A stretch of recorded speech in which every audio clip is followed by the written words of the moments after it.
Il y a une certitude, c'est que vous êtes vraiment des enfants de la lumière. Il faut que vous ayez confiance en vous. Il faut que vous ayez confiance dans votre cœur, dans vos perceptions et dans ce que vous êtes. Parce que vous êtes vraiment des enfants de la lumière.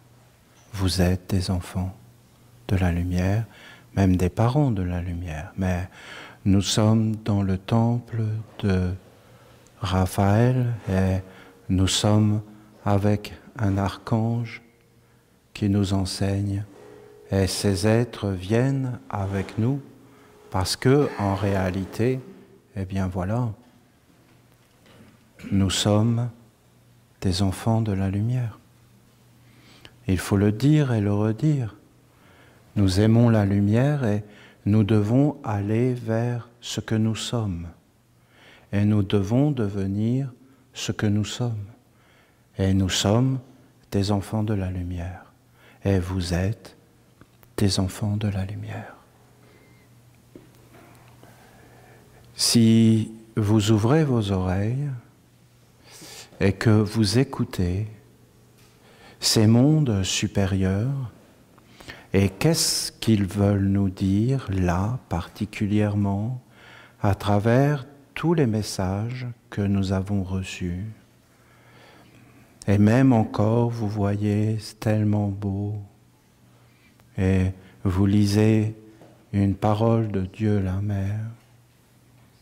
Dieu la Mère, notre maman, la maman. C'est pas loin de nous, hein. C'est très proche. C'est là. Et vous voyez, elle parle de sa règle de la légèreté. Et nous avons eu un message de l'ange de la légèreté. Et nous avons eu 2 fois un psaume de notre Père Raphaël qui nous dit « Il y a 2 mondes. Il y a 2 mondes. Il y a un monde dense. » Écoutez, voyons.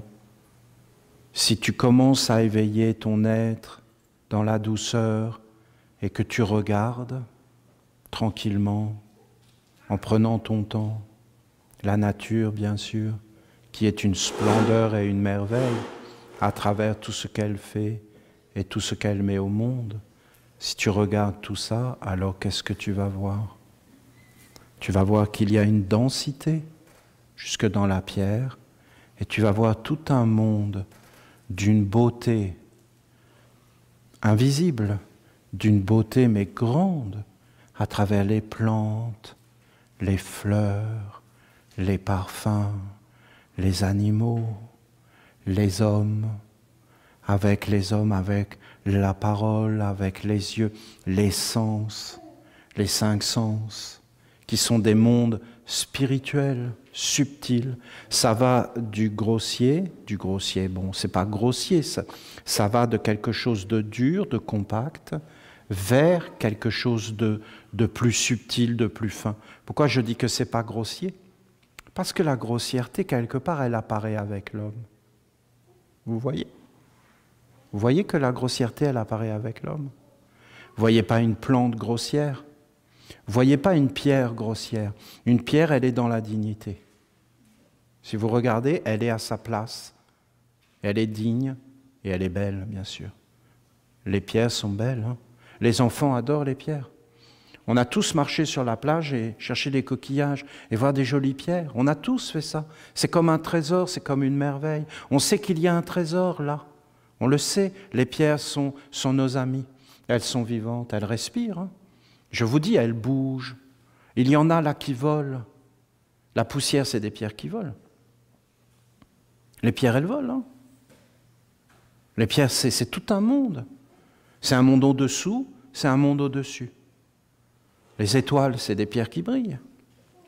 Tout ça, c'est des pierres. C'est un monde minéral, c'est un monde de densité. Et à travers tout ça, vous avez un monde de subtilité qui apparaît. Et notre Père, il dit au-delà, il y a un monde encore plus grand, qui est un monde des origines. Et il dit qu'en fin de compte, notre problème, c'est que nous avons pris comme fondement le corps, alors que le corps était juste un instrument. Et qu'à un moment donné, eh bien, on a vu que le corps, ça allait pas. Alors on s'est dit, ah ben on va aller vers des mondes supérieurs pour prendre des réponses pour le corps. Et en fin de compte, on était obnubilé par tous les besoins du corps. Et donc on a appelé des mondes subtils qui ne sont pas des mondes subtils équilibrés. Et à un moment donné, ben, ces mondes subtils, ben, ils ont voulu vivre, c'est tout. Parce qu'on a mis au monde des êtres qui ont voulu vivre. Et une fois qu'on les a mis au monde parce que nous sommes des créateurs, eh bien ces êtres, ils nous ont conduits en esclavage. C'est tout.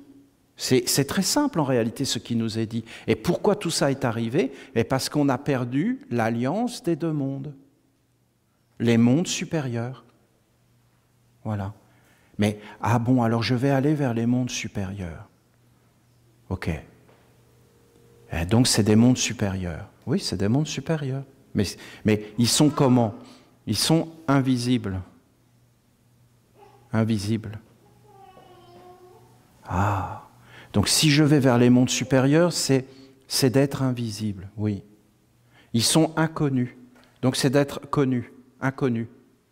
Vous voyez, tous nos enfants, ils veulent être célèbres. Ils veulent être connus. Alors que le sens de la vie, c'est d'être invisible. C'est d'être inconnu. C'est le bonheur absolu. Dans l'inconnu, tu vas te trouver. Tu vas te rencontrer.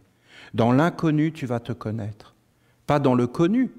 Et quand, écoutez, l'ange de la souplesse, l'ange de la légèreté, il nous dit d'être léger, d'être aérien.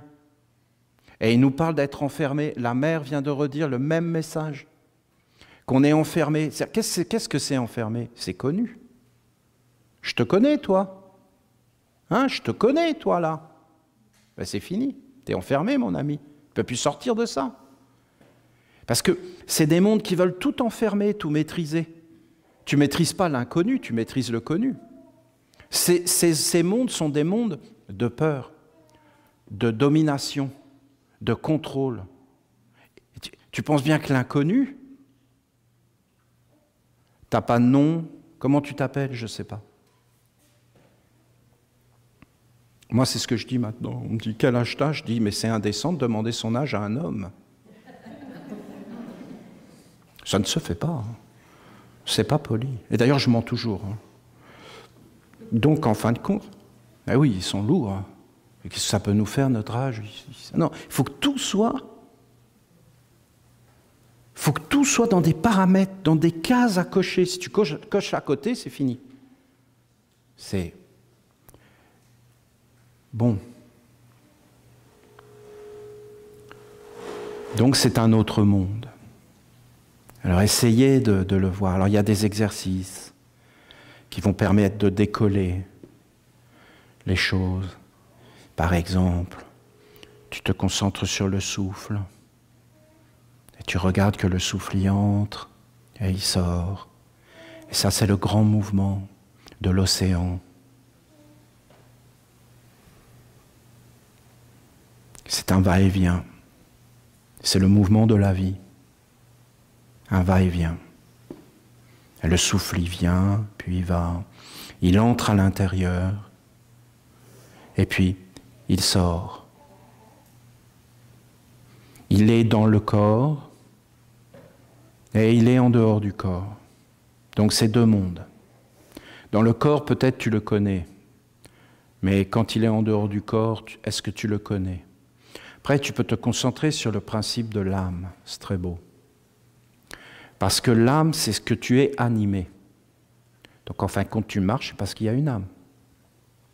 Il faut faire la différence entre... Il faut que tu prennes ton temps. Il faut que tu t'éveilles. C'est des exercices. C'est pas... Ne pense pas que tu sais les choses, parce que tu les comprends. Tu les sais uniquement quand tu les vis. Tu vois la différence? Comprendre, c'est pas savoir. C'est une surface. Tu ne connais pas un être avec une surface. Tu connais un être uniquement quand tu es cet être. La connaissance, ce n'est pas d'avoir. Le verbe avoir ne donne pas le savoir. C'est le verbe être. Hein? Il faut bien faire la différence entre avoir et être. Et en réalité, la connaissance appartient au verbe être. Tu connais une chose parce que tu es cette chose. C'est-à-dire, tu es dans la connaissance. Tu es né avec. C'est ça que ça veut dire connaissance. Il y a naissance et avec. Donc, naître avec, être lui. Tu sais ce qu'est le souffle. Si tu conduis le souffle, non pas dans une intelligence simplement de la tête, qui est très bonne, hein, parce qu'elle va permettre de faire une liaison, elle va permettre d'apprivoiser. Après, tu as une connaissance sentimentale du cœur, une connaissance qui va te permettre de sentir les choses, de les sentir, de les apprivoiser encore plus. Et enfin, tu vas toucher le vrai centre, le premier centre, là où il y a le cordon ombilical, là où en fin de compte tout est important, là où il y a tout le vrai savoir, tout l'essentiel. Le reste, en fin de compte, est superflu.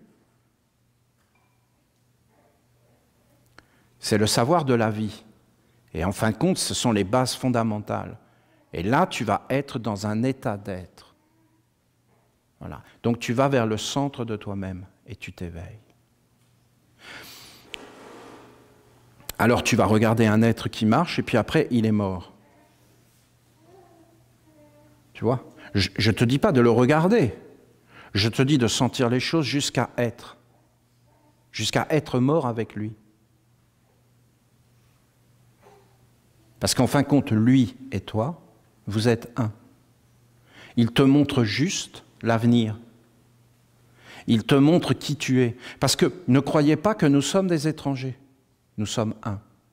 Avec le monde entier, avec les animaux. Et quand on a dit que Dieu était un, c'est qu'en réalité, nous sommes des dieux au service de l'unique, du Dieu unique. C'est la révélation du prophète Mahomet. Quand le prophète dit que Dieu est unique, en réalité, il dit tous les dieux sont au service d'un seul, de la vérité, de ce qui est le bien commun. Nous-mêmes, nous devons faire cela dans nos assemblées. Nous devons toujours être au service de l'unique. Par exemple, l'ange de l'amour, il est unique. Et quand nous avons l'amour, c'est parce que nous sommes avec l'ange de l'amour. Alors nous pouvons le partager et multiplier. C'est des bases. Il ne faut pas rester à la superficie. Il faut entrer dans la profondeur du savoir. Le savoir, c'est toi, et nul autre. Et personne ne peut te le transmettre, parce qu'on le transmet à l'extérieur. On te donne des indications, mais tu dois vivre par toi-même et être par toi-même. Et personne ne peut être à ta place. Et si tu es réellement toi-même, qu'est-ce que tu vas t'apercevoir? Que tu es tous les êtres. Vous avez jamais remarqué que souvent, quand on est dans la foule, on regarde avec une intensité particulière les visages des autres? Vous en êtes aperçu de ça? Qu'on est toujours en train de chercher un visage particulier? Parce que tous les visages sont notre âme. Et qu'en fin de compte, nous cherchons notre âme, à travers tout. Mais nous en sommes inconscients. Mais ce que nous cherchons, c'est la plénitude. C'est l'accomplissement du bonheur absolu d'être entier. Parce que nous souffrons d'être séparés. Et nous souffrons, en fin de compte, d'être une moitié. Et nous cherchons, en fin de compte, le complément de tout. Et nous le cherchons partout. Mais ce que nous cherchons réellement, c'est notre âme. Mais notre âme ne se trouve pas à l'extérieur de nous. On peut trouver des reflets, parce qu'en réalité, nous n'avons qu'une seule âme. Nous sommes les mêmes êtres. Aucun être n'est étranger. Nous avons le bonheur d'être séparés pour nous rencontrer en étant différents. Mais nous sommes les mêmes. Si vous remontez vers le haut, il n'y a qu'une seule lumière. Il n'y a qu'un seul air. Mais on n'a pas été habitués à penser de cette façon parce que nous avons été conditionnés.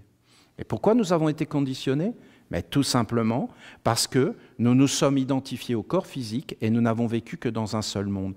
Or, si nous faisons ça, eh bien, nous allons engendrer un déséquilibre. Ce déséquilibre, comme absolument tout est vivant, hein, je vous dis, tu fais l'expérience de l'homme qui n'a plus de corps, où le corps est tombé, son âme s'est détachée du corps, tu peux faire tout ce que tu veux, c'est fini. C'est l'âme qui t'anime. Est-ce que tu peux la voir? Tu peux la déduire en regardant le corps animé.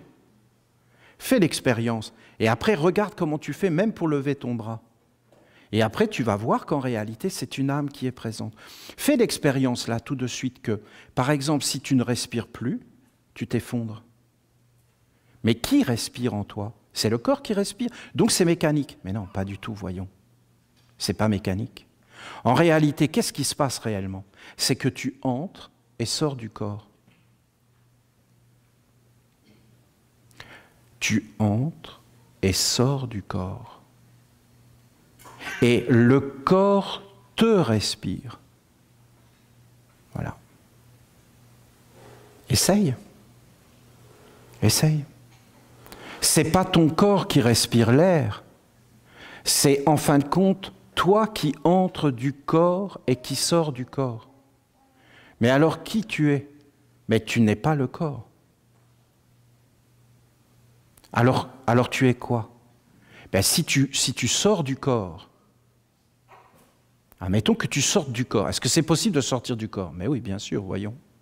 Ça s'appelle l'amour, la compassion. Les mamans le font sans arrêt. Hein. Regardez, l'enfant est en train de se couper. Qu'est-ce que fait la maman? Non, c'est pas ton doigt, c'est le sien. Hein, ça ne sert à rien de faire ça, c'est là-bas que ça se passe. Hein. Mais pourquoi elle fait ça? Mais parce que c'est son corps. Elle est dans ce corps-là. Donc elle a mal. Et quand tu aimes quelqu'un, que cette personne a mal, ben tu as mal aussi. Donc c'est quel corps? C'est parce qu'on n'est pas dans ces mondes légers, subtils, souples. Sinon, en fin de compte, on va entrer là-dedans. Parce que c'est de ça dont il nous parle. Et si tu continues et que tu continues, qu'est-ce que tu vas voir?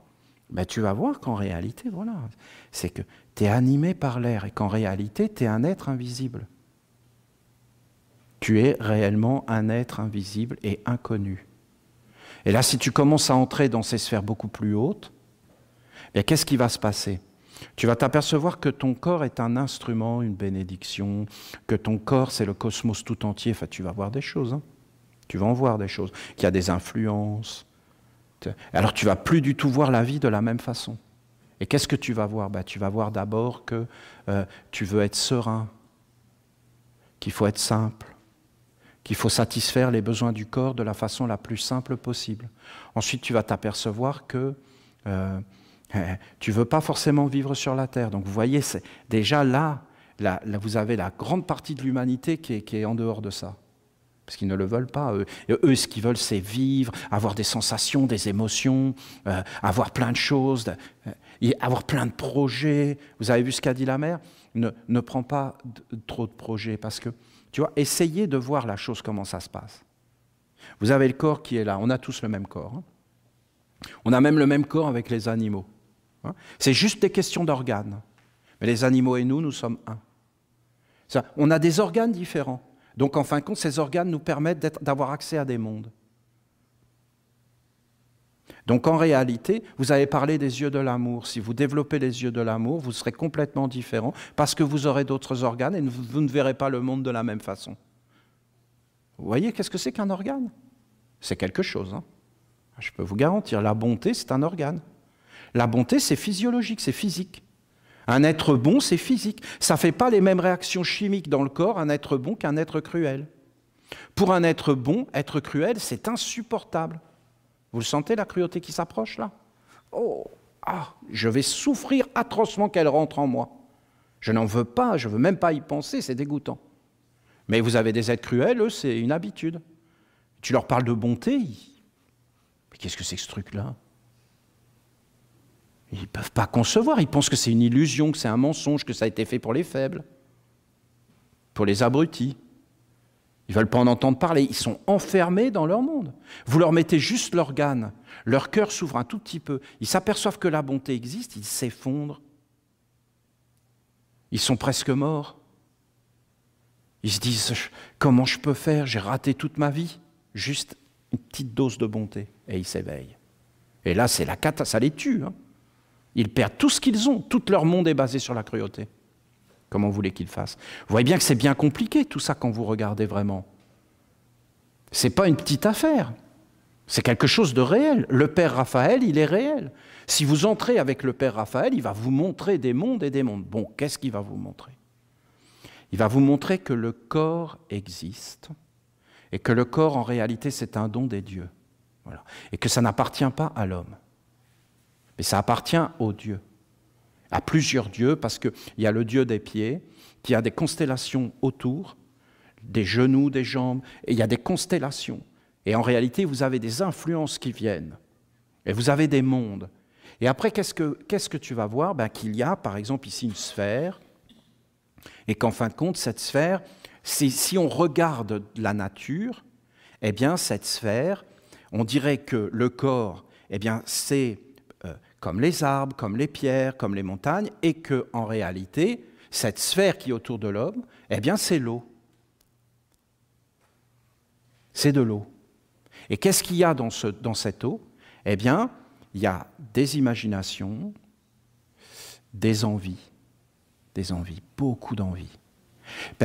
Vous voyez, en fin de compte, les humains, ils n'ont rien inventé. Rien du tout. Ils n'ont fait que recopier ce qui existait. Et en fin de compte, ils ont mis des panneaux publicitaires partout, parce qu'en fin de compte, ce corps d'eau, c'est un corps de panneaux publicitaires. Et là, tout autour, il y a des panneaux publicitaires, là. Et là, tu te dis, oh, j'ai envie de ça.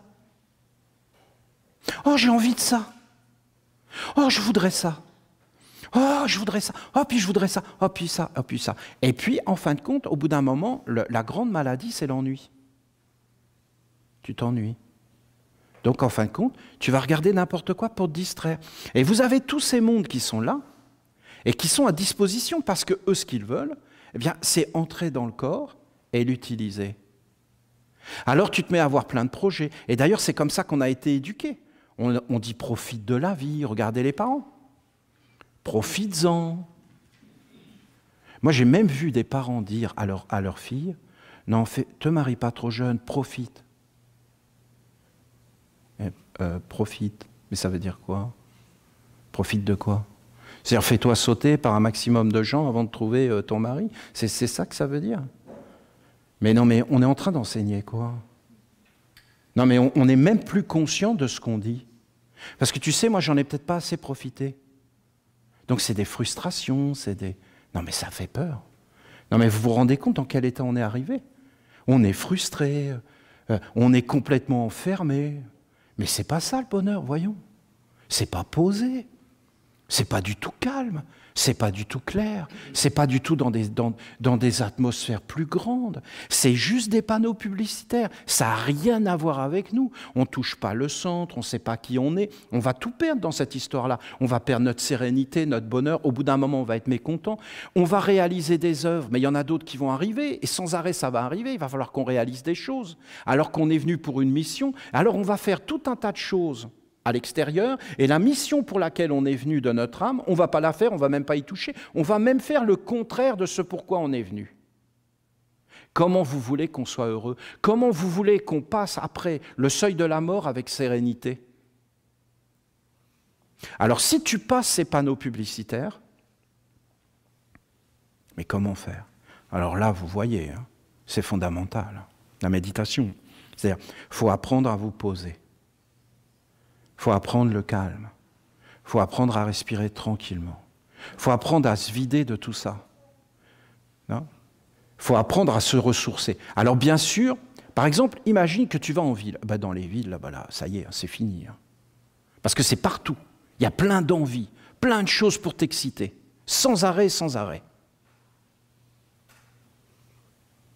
Par contre, si tu vas dans la nature, il n'y a pas ça. Si tu vas dans la nature, il n'y a pas toutes ces envies qui apparaissent. Au contraire, la nature a un côté qui va t'apaiser, qui va te régénérer. Parce que justement, dans la nature, il n'y a pas tout ça. Faites l'expérience.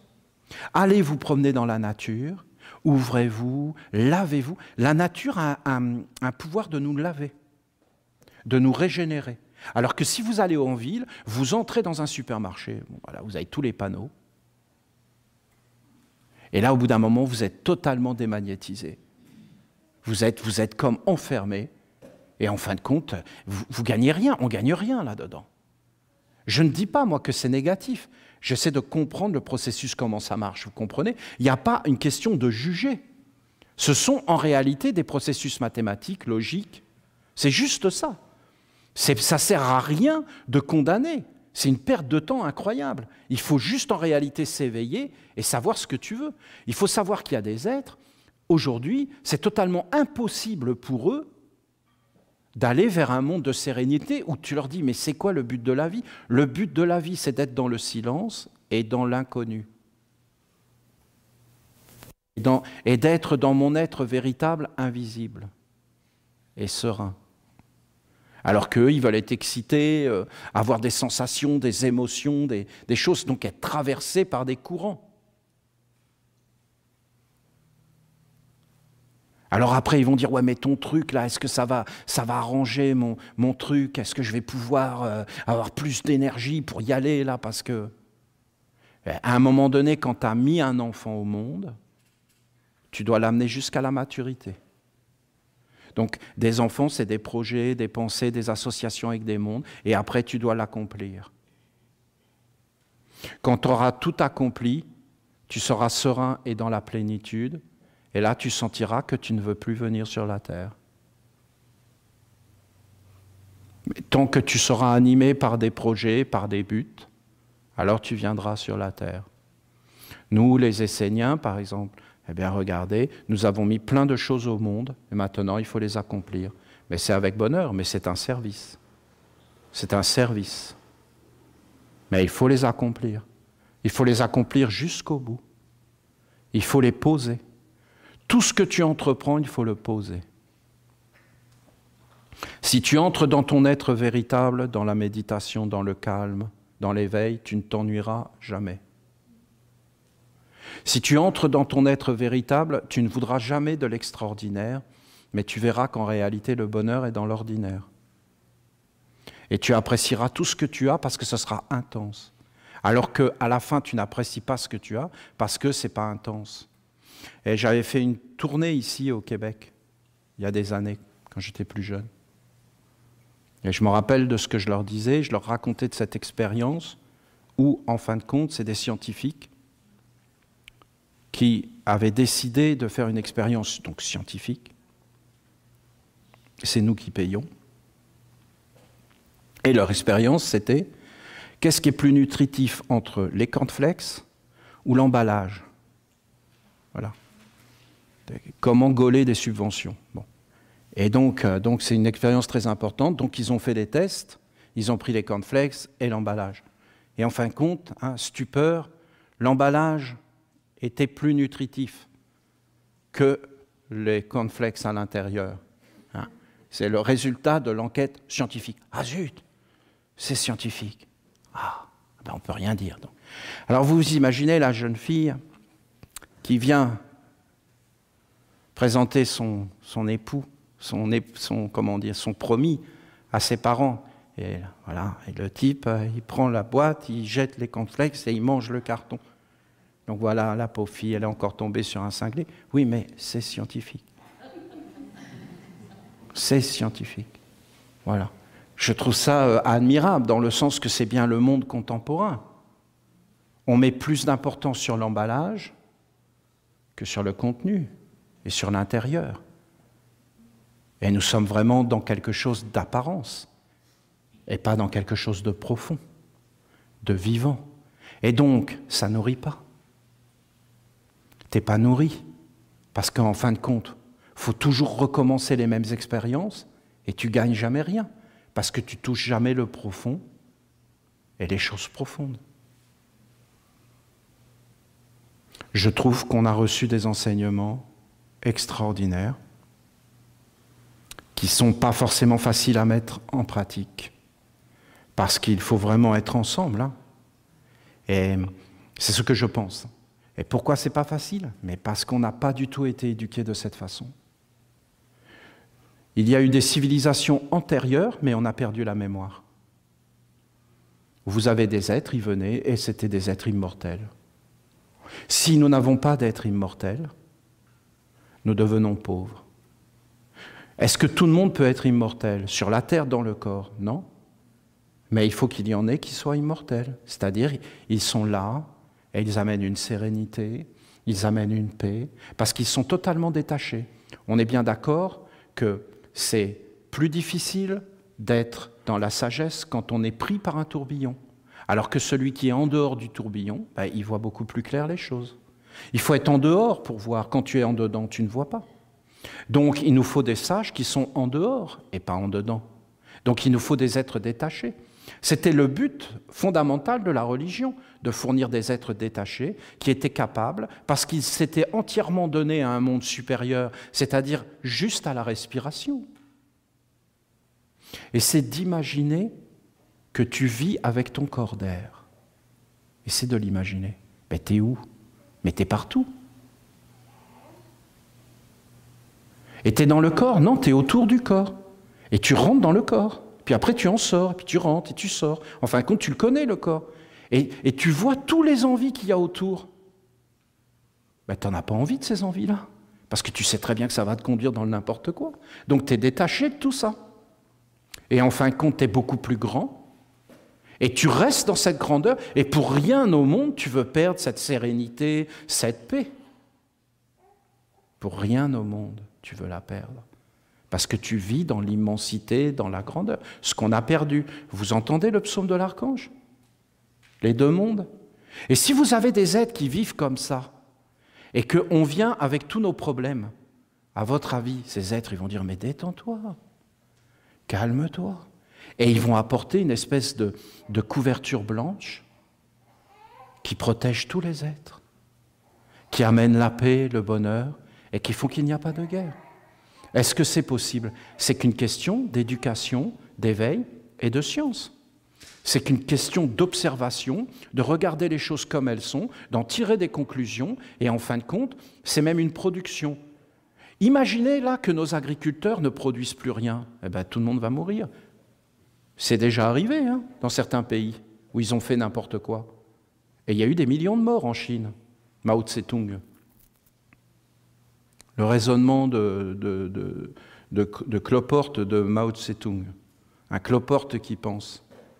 Une sorte de crapaud baveux. Le petit livre rouge. Tous les intellectuels là, qui étaient en train de prendre ça comme référence. Référence, un crapaud baveux. Alors lui, là, un matin, il dit « Les oiseaux mangent les graines, donc les oiseaux sont nuisibles, tuez tous les oiseaux. » Et vous avez tous les Chinois avec leur petit machin, tout heureux, joyeux, en train de tuer tous les oiseaux. Plus d'oiseaux, invasion d'insectes, toutes les récoltes détruites, des millions de morts. Vous voyez les conséquences? Ça a des conséquences. Là, en ce moment, on détruit les abeilles. Et on détruit tout un tas de choses, mais il y aura des conséquences à un moment donné. Il faut le savoir, tout ça. Il y a toujours des conséquences dans tout ce qu'on fait. Et quand on se trompe, il y a des conséquences. Parce qu'on peut se tromper, vous comprenez? Parce qu'on est puissant en réalité, et on est agissant. Il faut qu'on sache, il faut qu'on ait des sages, il faut qu'on ait des êtres qui respirent dans la grandeur. Voilà. Alors notre Père nous a dit d'être léger, faites l'expérience vraiment. Écoutez, j'ai beaucoup de choses à vous dire. Je vais quand même vous le lire, le psaume de notre Père Raphaël. Il nous donne un message. Recevoir et comprendre mon enseignement, c'est avant tout l'appliquer. C'est-à-dire, c'est de le conduire jusque dans l'expérience vivante. Tu fais des expériences, tu es fort de toi-même. Tu ne fais pas d'expérience, tu n'as pas vérifié vraiment. Tu ne sais pas vraiment. Voilà. Il faut que tu vérifies vraiment pour savoir. Je vois que vous cherchez à acquérir des pensées claires et inspirantes, car vous voulez mener à bien les projets et les œuvres que vous portez dans votre vie. À bien les projets et les œuvres que vous portez dans votre vie. Donc vous voyez, c'est tout un monde autour. Il faut vraiment faire un nettoyage pour savoir si c'est vraiment toi, si c'est vraiment utile. Et alors on va chercher dans les mondes supérieurs pour réaliser des choses qui ne sont pas forcément en accord avec les mondes supérieurs. Ça va engendrer des troubles. Il faut vraiment dans sa vie être clair. C'est une nécessité, une obligation. C'est une belle attitude mais sachez que des pensées inspirantes, légères, innovantes, ne peuvent s'appliquer qu'à partir du moment où le socle de votre vie est solide, stable, dans la permanence et la constance. La méditation, d'être posé, d'être clair, d'être dans l'observation de tout ce qui s'approche de ton corps d'eau. C'est pourquoi dans toutes les religions, il y a eu la purification par l'eau. Comprenez tout ça? Et qu'on parlait de la robe blanche, parce que c'était l'eau. C'était aussi le lait de la vache. Hein. Il y avait beaucoup de secrets là-dedans. Vous l'avez ici au Québec, hein, la robe blanche. Vous l'avez, hein? On l'a même assez épaisse. Hein. Ah ben, il faut se réchauffer un peu. Hein. Vous savez que c'est une grande bénédiction que ça apporte des fertilisants pour le sol, pour la terre, que ça met une puissance incroyable. Hein. Si vous n'êtes pas solidement posé dans votre vie, si vous n'avez pas de profondes racines qui vous stabilisent, comment pouvez-vous espérer vous élever et conquérir les hauteurs? Les humains sont ainsi. On leur parle de la tradition et ils sont persuadés que c'est en innovant,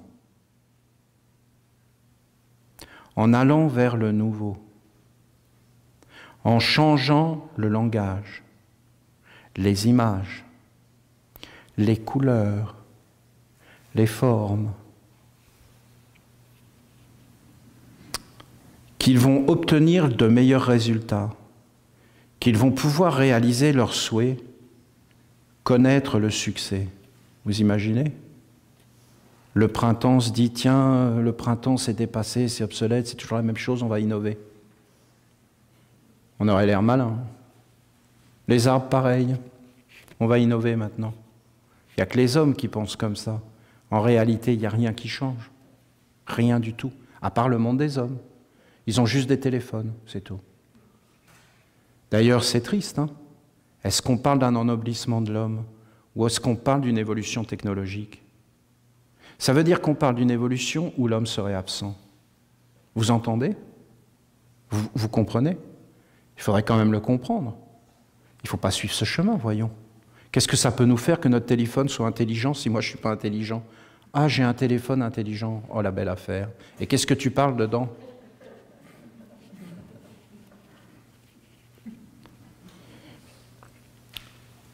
Donc voilà la réponse de l'archange, il n'y a rien de plus faux. Je vous parle d'une tradition et d'une sagesse éternelle, d'une vie immortelle. Il est en train de parler de ce que tu rencontres quand tu vas dans l'air. Quand tu rentres dans l'air, tu t'aperçois que l'air n'est jamais né. Jamais. Regardez d'ailleurs un enfant qui naît, il est dans l'eau. Et quand il sort, il prend le souffle. Regardez toutes ces choses. Et là, il est animé par l'air. Et en réalité, il rencontre sa destinée. Je vous parle d'une tradition immortelle dans laquelle il n'y a pas réellement d'innovation, mais plutôt une continuité de conscience, une constance, une stabilité, un ancrage. Bien sûr qu'il existe un autre monde, mais pour être accueilli, il faut qu'il y ait une préparation stable. C'est toi, hein? C'est toi l'ancrage, c'est ton corps, c'est ce qui vit autour de toi.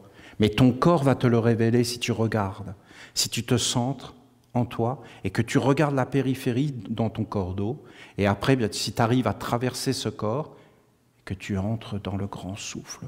C'est immense, hein? Tu vas rentrer dans la grandeur et tu vas faire l'expérience que tu es invisible et que tu es dans un monde totalement inconnu. Tu peux aussi faire l'expérience qu'on ne te voit pas, que les êtres ne te voient pas. Ils voient que des apparences, ils voient des idées qui se font de toi. Moi, par exemple, je suis un gourou ignoble ou alors je suis un être adorable. C'est en fonction. Mais qui je suis? À quoi ça sert de le savoir? Ce qui est important, c'est toi qui tu es. Si tu te connais toi-même, tu me connaîtras. Si tu ne te connais pas, tu ne me connaîtras jamais. On ne peut pas connaître un être par l'extérieur. On peut connaître un être que par l'intérieur. C'est-à-dire, d'abord on s'approche de lui par la pensée, on essaie de se faire une idée. On n'y arrivera jamais. Par contre, si on commence à le sentir de l'intérieur avec le cœur, et après si on est en lui, on sera surpris de ce qu'on découvrira. Qu'il n'y a pas d'être méchant. On sera surpris. Que les êtres ne se connaissent pas eux-mêmes. Vous ne pouvez pas imaginer, on se fait des idées sur soi et on ne renvoie pas du tout cette idée à l'extérieur de soi. Il y a des êtres, ils n'arrivent même pas à expliquer qui ils sont parce que dès qu'ils ouvrent la bouche, il y a tout un monde qui transforme leurs paroles. Par exemple, moi, quelqu'un qui me déteste, quand je parle, il dit vraiment qu'est-ce qu'il est con.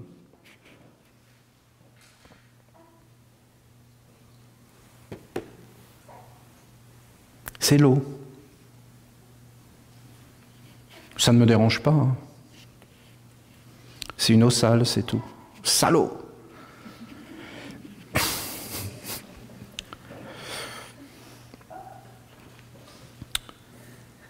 Le nouveau ne vient pas de votre monde. Et pour le recevoir, il est fondamental que vous soyez fixés dans votre monde et votre vie terrestre. Le bonheur, c'est d'être stable. C'est d'être stable, c'est d'avoir une vie stable, une pierre, quelqu'un sur qui tu peux compter. Vous ne trouvez pas ça agréable? Quelqu'un sur qui tu peux compter, qui est stable, qui est fidèle, qui est authentique. Tout ça, c'est des vertus des pierres. Hein. Ou alors, tu es du sable. Voilà, mouvant. On disparaît. On étouffe. On est englué. On ne peut plus bouger. La stabilité vous permettra d'être souple et léger, comme un arbre. Il peut danser dans ses branches, fleurir, accueillir les oiseaux, mais le socle reste stable et ancré. Observez les arbres et unissez-vous à l'image qu'ils vous offrent. Pour eux, rien ne change dans leur fondement. Ils demeurent dans une permanence afin d'accomplir l'œuvre qui est la leur. Ils sont stables dans le concret et accueillent les énergies les plus hautes dans le subtil. Si on fait ça, on va s'apercevoir que le but, ce n'est pas forcément de vivre sur la terre.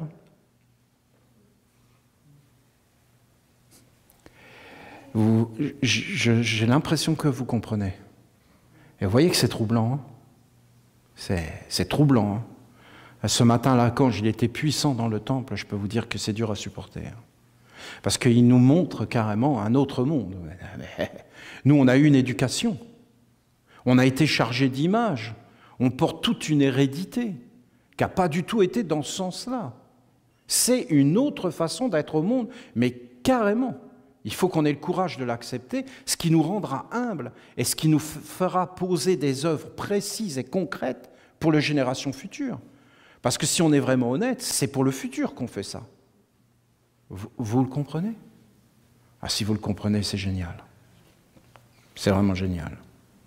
Soyez des arbres, et si vous avez un trésor entre les mains, alors enracinez-vous, soyez clairs, concentrés et sans faille sur vos objectifs, et mettez tout en mouvement pour les réaliser, pour les faire apparaître. C'est-à-dire que quand tu as un objectif qui est là, c'est parce qu'il est dans ton eau. Il n'est pas physique, hein, mais il est réel. Réel. Le corps, il veut le prendre pour se réaliser. S'il ne se réalise pas, il y aura une frustration. En fin de compte, tu dois réaliser les choses qui sont autour de toi pour en fin de compte t'en libérer. Mais après, il y en a qui vont sans arrêt revenir parce qu'elles ne peuvent pas être libérées. Donc en fin de compte, il faut que tu ailles dans des mondes supérieurs et que tu arrives à respirer parce qu'à un moment donné, tu peux étouffer. Hein.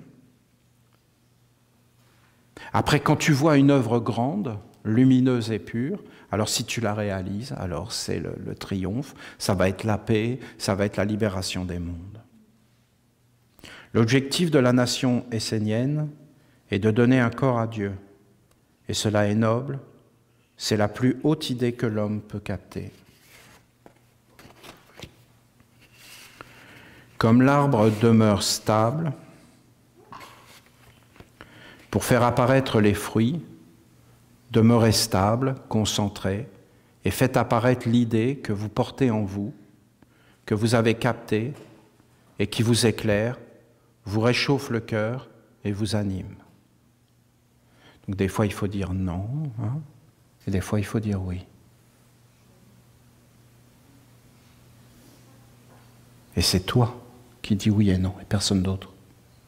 Il ne faut pas être sous influence, comprenez? Il faut que tu regardes la qualité de ton eau de baignade. Il faut que ça soit une eau propre et pure. Et il ne faut pas que ça soit dans la confusion. Si c'est dans la confusion, il faut que tu te poses. Et l'eau va se nettoyer d'elle-même.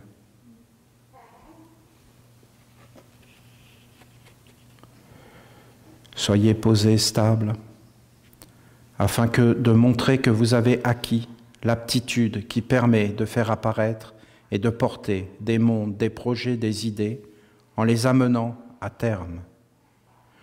Celui qui ne sait pas se poser sera sans cesse dans la recherche de nouveautés, d'idées, de pensées inspirantes. Il croit que c'est ce monde de l'air qui va le fixer. Et lorsqu'il l'aura trouvé, la bonne inspiration, il se mettra à l'ouvrage et mettra de l'ordre dans sa vie. C'est un jugement erroné. Car pour attirer la pensée inspirante, l'homme doit être préparé à l'accueillir et à la mettre en œuvre. Et l'ange de la légèreté nous a dit que les mondes supérieurs ne s'approchaient que de la légèreté. Or, je te garantis que pour être léger dans ta vie, il faut que tu sois stable et fixé. Sinon, mais tout t'emporte. N'importe quelle information, n'importe quelle parole. Tu es là en paix, quelqu'un vient, te dit une parole, tu es effondré. Tu peux faire la différence. Hein. Vous avez des paroles qui n'ont qu'une force, et puis vous avez des êtres, ils ont une puissance magique. Ils t'envoûtent. Et tu ne peux plus t'en débarrasser. Là, tu es obligé de faire tout un travail sur toi pour en fin de compte que tu redeviennes calme et serein. C'est tout un travail. Quand tu commences à avoir cette maîtrise, que tu es placé dans ton corps, alors en vérité, je te le dis, les mondes supérieurs commencent à s'approcher de toi. Et ils commencent à te parler. Et après, peut-être, ils vont te dire de faire quelque chose. Il faut bien que tu pèses, hein, parce que si tu commences, tu dois aller jusqu'au bout. Sinon, tu ne libères pas les mondes. Et là, tu crées des êtres mal formés qui, en fin de compte, vont te harceler et puis vont aller voir d'autres êtres. Et puis après, ça devient un monde d'illusions qui n'aboutit jamais, qui n'est jamais arrêté, qui n'est jamais stable, qui n'est jamais posé. Et ne prenez surtout pas le monde des hommes comme modèle. Hein. Ah non. Vous n'avez pas intérêt à faire ça. Hein. Vous avez vraiment intérêt à être dans le silence, à vous détacher de ce monde.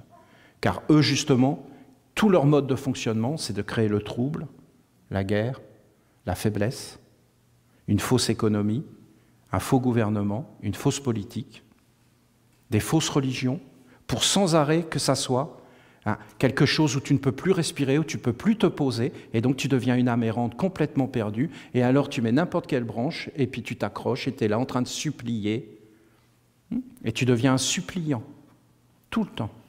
J'adore cette parole de l'évangile des chrétiens. Quand le diable arrive et dit à Jésus, prosterne-toi, et tout ça, je te le donne. Je trouve que c'est grand parce que, en fin de compte, que l'homme pose ses genoux au sol a plus de valeur que le monde entier. Donc ça dit bien qui tu es, mon ami. C'est toi la valeur. Et que c'est devant ce que tu t'inclines. Et tu dois savoir devant qui tu t'inclines dans la vie. Donc tu dois être dans ton être propre. Et je vous dis encore une chose, il est dit dans l'évangile des chrétiens que, en fin de compte, Saint Jean l'Essénien, parce que c'est ça les chrétiens, ils ont pris l'enseignement des Esséniens, eh bien, en fin de compte, il est dit que Saint Jean pose sa tête sur le cœur du Christ, de Jésus. C'est d'une beauté. Regarde, fais-le. En réalité, le Christ, la lumière, dans ton cœur, c'est toi. Hein. Tu es un enfant de la lumière. Et pose ta tête, approche ta tête, regarde. Et tu t'inclines. et tu te relèves et tu es empli de lumière. Et si tu t'inclines devant ce qui est noble, juste et beau, et que tu te rapproches de ton propre cœur, quand tu te redresseras, tu seras dans une merveille, une délicatesse. Si tu t'inclines devant ce qui est laid, ignoble et repoussant, quand tu te relèves, tu as tout perdu. C'est des beaux enseignements, vous ne trouvez pas? Vous avez vu comment ils les ont conduits juste à la superficie? Vous avez vu comment ils les ont pris, ils les ont détachés du noyau central? Vous avez vu comment ils les ont détournés de leur véritable sens? Parce qu'ils étaient à la périphérie et qu'en réalité, ils ont mis tout ça dans quelque chose de profondément négatif. Ils étaient négatifs? Non. Non. Ils étaient sincères? Oui. Ils étaient honnêtes? Oui. Simplement, ils avaient quelque chose qu'ils ne comprenaient pas et ils l'ont transformé dans des paroles pour faire peur et pour avoir le pouvoir. Et qui ne ferait pas ça? Donc ils voulaient avoir le pouvoir, ils étaient perdus, ils avaient peur. Fais pas ça, ne touche pas à ça. Mais qu'est-ce que t'en sais? C'est pas comme ça qu'on transmet le savoir. On le transmet par tout son corps, par son hérédité, c'est tout un travail. Celui qui ne sait pas se poser sera sans cesse dans la recherche de nouveautés, d'idées, de pensées inspirantes. Pour cela, il doit être stable et bien organisé dans sa propre vie. Par nature, les idées et les pensées sont volatiles. Et ce qu'elles cherchent et aiment, c'est être attrapées par un homme solide qui pourra leur donner un corps et les ancrer dans le réel de la terre pour qu'elles puissent accomplir et aboutir dans ce qu'elles portent et ce qu'elles sont. Qu'est-ce que c'est beau! Vous vous rendez compte? On serait posé, calme, respirant dans la grandeur. Mais il y a tout un tas de projets, là, de lois, de pensées, qu'on met tout ça à la poubelle. On n'en veut pas. On veut un monde simple, calme, tourné vers la grandeur et plus grand que la mort. Vers des mondes supérieurs. Vous avez eu des grandes cultures sur la Terre. Des grandes cultures. Des êtres qui étaient calmes. Regardez la Chine, regardez toutes ces choses. C'était vraiment beau. C'est des êtres, ils se saluaient. Regardez leur calligraphie, leur art de boire le thé, de s'habiller, leur construction, leur harmonie. On est dans une culture financière aujourd'hui. On ne pense qu'à ça. Ça motive tous les actes. Et c'est la pauvreté. Donc c'est toujours le contraire. Et on va vers une grande pauvreté, voire une destruction. La nation essénienne est posée sur les 4 fondamentaux qui sont l'étude, la dévotion, les rites et l'œuvre. Ainsi, il y a un objectif à atteindre collectivement, l'œuvre. Cet objectif, c'est ce qui vous rassemble, vous unit et vous guide. C'est-à-dire que là, si nous tous, là, nous étions concentrés sur un seul objectif, parce que vous comprenez, à l'intérieur de chacun de vous, puisque vous êtes des enfants de la lumière, à l'intérieur de chacun de vous, il y a des capacités et des dons particuliers et uniques. Et chacun d'entre nous est unique. Et en réalité, nos dons, bien souvent, nos dons et nos capacités dorment. Mais si d'un seul coup, là, nous devenions actifs et agissants pour ce que nous croyons être vrai et plus grand que la mort. Mais regardez, il y a un monde qui nous a envoûtés et qui nous fait toujours vivre pour une vie qui est réduite à la mort. Mais si on commençait à respirer dans des mondes supérieurs et à trouver notre être vrai en étant stable et posé, je ne peux pas vous dire ce qui peut arriver. Un nombre comme on est, on peut changer la face du monde si on est déterminé. Ah oui, ah oui. Et qu'on est chacun dans son rayon, libre, car on ne fera jamais rien de grand par l'obéissance aveugle. On ne fait des choses belles et grandes que par la liberté d'être dans son propre rayon. Le reste, ça appartient aux ténèbres. Ça n'appartient pas à la lumière. Et les ténèbres sont toujours faibles. Parce que croyez pas que les ténèbres sont forts. Non, non, ils amènent une destruction, un asservissement. C'est pas être fort de faire ça. N'importe quel abruti peut être fort avec un pistolet.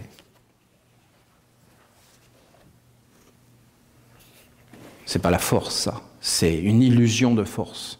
Tu lui enlèves son pistolet, puis il est là, pic, pic, pic, pic. Tu enlèves son uniforme. Oh, pardon, excusez-moi. Mais casse-toi maintenant. Alors bon. Voilà. Ben oui. C'est ridicule, ce monde est ridicule, hein, je vous assure. Je vous assure. Si tu le regardes vraiment, il n'y en a pas d'autres, d'accord, mais bon, voilà, ça ne va pas plus loin. C'est même pathologique. Hein. C'est même vraiment dangereux. Hein. C'est dangereux de faire ça à des gens. Hein. Ils s'habillent, puis d'un seul coup, ils sont tout puissants, à la fin, ils te crachent dessus. Ils ne se sentent plus.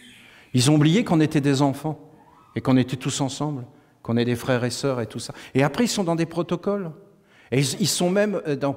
Alors, il y a proto-école. Bon. Et après, bah, qu'est-ce qu'ils font? Bah, ils sont là et ils vont faire même des choses qui sont contraires à ce qu'ils pensent. Et à la fin, ils se suicident.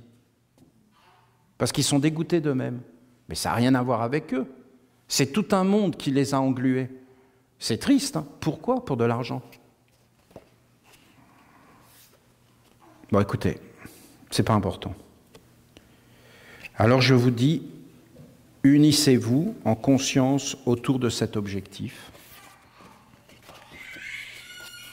Stabilisez-vous et concentrez toute votre énergie sur le fait d'être dans la permanence des mondes supérieurs afin de toujours capter et transmettre l'essence des choses et non pas de demeurer dans la superficie et les apparences. Dans votre monde d'illusions, il est toujours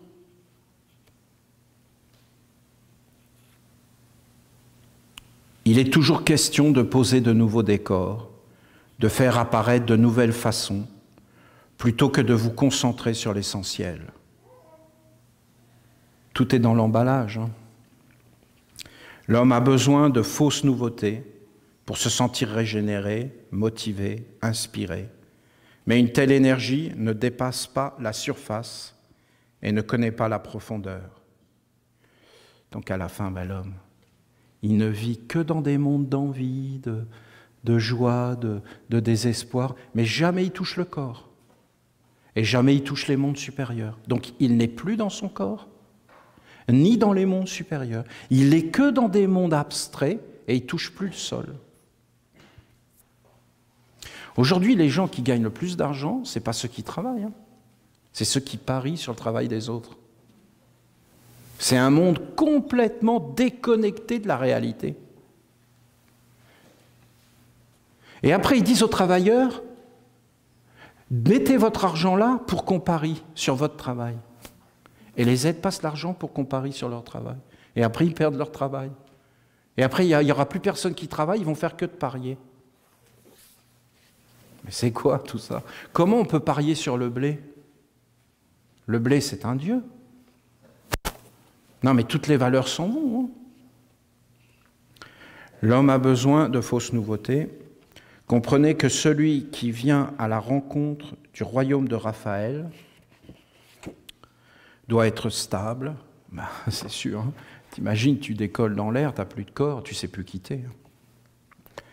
Posé, solide et se tenir dans l'éveil, la légèreté, la souplesse à l'intérieur. Il ne doit pas être changeant, ni se modeler en fonction des influences extérieures, du vent qui passe, des couleurs des époques, des modes. Je ne dis pas qu'il faut être totalement enfermé, mais il faut se tenir dans la maîtrise des idées et des formes en ce qui concerne le mode de vie sur Terre. Ben, c'est sûr que si tu vas voir ton banquier, il faut que tu t'habilles en conséquence. Hein. Donc tu peux l'utiliser, ça. Mais en réalité, dans ta vie intérieure, il faut que tu sois clair et que tu vives. C'est le même air, c'est le même feu que priait Jésus, Moïse ou Enoch. C'est la même flamme. Le jour où vous verrez la flamme avec un téléphone portable, ça veut dire que c'est fini. Le feu se moque, que ce soit des chrétiens, des bouddhistes, des matérialistes. Il est là, éternel, immortel. S'il n'est plus là, il n'y a plus rien. Si les chrétiens ne sont plus là, il y a toujours... Les matérialistes ne sont plus là, mais ça ne fait rien du tout. Rien de plus, ni de moins. Ça ne change rien. Par contre, si le feu n'est plus là, je peux vous dire que ça change tout.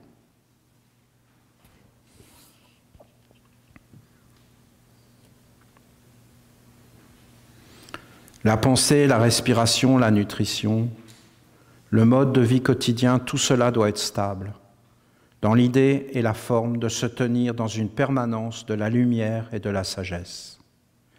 Ainsi, le socle étant stable, tout ce qui apparaîtra pourra être attrapé et mis en œuvre sans faire basculer l'édifice et transformer la vie intérieure de mon dévot. Un Essénien et une Essénienne doit avant tout œuvrer pour une seule chose,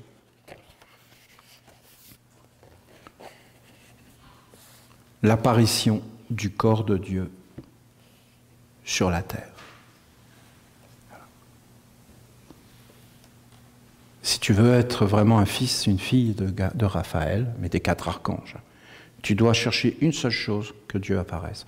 Jésus l'a dit, hein, sois parfait comme le Père. C'est-à-dire que c'est toujours Jésus. Hein. Jésus, c'est-à-dire que lui, il a cet art incroyable. À travers une phrase, il résume toute une science. Et en disant « sois parfait », il a expliqué tout le karma, la destinée. C'est-à-dire que quand tu conduis un acte dans la perfection, la plénitude, cet acte est libéré. Et tant que tu ne l'as pas conduit dans la perfection, la plénitude, eh bien, en fin de compte, il est tout le temps en train de tourner parce qu'il cherche la perfection, la plénitude pour être libéré. Le but de la vie, c'est la libération des mondes. On doit être des libérateurs. Et en fin de compte, faire apparaître Dieu, c'est le culte de la lumière et des parents de Dieu. C'est-à-dire qu'en réalité, quand tu es sur le tapis et que tu as la statue devant toi, en fin de compte, c'est toi que tu regardes dans le futur. Et donner un corps à Dieu, c'est devenir parfait avec les pieds parfaits, les genoux parfaits, la semence parfaite, la digestion parfaite, la respiration parfaite, la parole parfaite, les 5 sens parfaits, l'intelligence parfaite et l'œuvre parfaite sur la terre. Et à partir de ce moment-là, tu as atteint le corps véritable et donc tu es dans la perfection de l'œuvre. Tu ne veux plus rien, tu n'as plus aucun désir. Tu as tout réalisé, tu es dans la plénitude et en fin de compte, tu es prêt à vivre dans un autre monde. Voilà. Un Essénien, une Essénienne vit pour accomplir le service à Dieu et non pas pour cultiver des illusions qui donneraient un semblant de raison à l'existence de l'homme sur la terre. Mais c'est une catastrophe. Un semblant de raison. Vous vous rendez compte? Un semblant de raison. Je suis quelqu'un d'important. Je suis président de la République. Mais pourquoi? Parce que je suis quelqu'un d'important. C'est pour servir ton pays, c'est pourquoi? C'est pour apparaître? C'est pourquoi tout ça? C'est pourquoi que tu fais les choses. Et dans ta vie, c'est pourquoi que tu fais les choses? Parce que tu t'ennuies? Parce que tu ne sais pas quoi faire? Parce que tu veux exister? Parce que tu veux apparaître? Parce que tu veux te faire connaître? Parce que tu veux qu'on t'aime? Mais tu n'as pas besoin de tout ça, c'est des illusions. Il faut aller chercher les choses là où elles sont et pas là où elles ne sont pas. Ah, c'est grand. Hein. C'est toute une finesse. Hein. Vous sentez qu'il y a une continuité dans tout ce qui a été apporté par les mondes supérieurs, que ce soit les psaumes dans les temples, les oracles et les enseignements qui ont été donnés, même vous ce matin avec le message de Dieu la Mère, la légèreté, la souplesse, le message de l'ange de la légèreté, les messages du Père dans le temple où il parle d'être invisible, de l'invisibilité, où il parle d'entrer dans des mondes supérieurs, de grandeur. Quel bonheur, quel beau travail. J'entends des choses et je vois qu'en réalité, il faut que nous nous organisions et que nous nous posions. On aurait beaucoup de choses à se dire parce que chacun de nous a une œuvre à accomplir et il faut l'accomplir. Car c'est en accomplissant le potentiel que nous portons en nous que nous nous libérons. Quoi qu'il en soit, soyons légers, soyons doux les uns avec les autres, entrons dans la fluidité, essayons de danser comme notre Père nous l'a dit, ne nous faisons pas attraper par des mondes qui sans cesse veulent nous enfermer dans des boîtes, mais soyons plus doux, plus fluides, soyons comme dans la danse que ça glisse sur nous et que nous puissions ne pas porter notre attention et ne pas donner de force à ce qui conduit les énergies vers la cristallisation.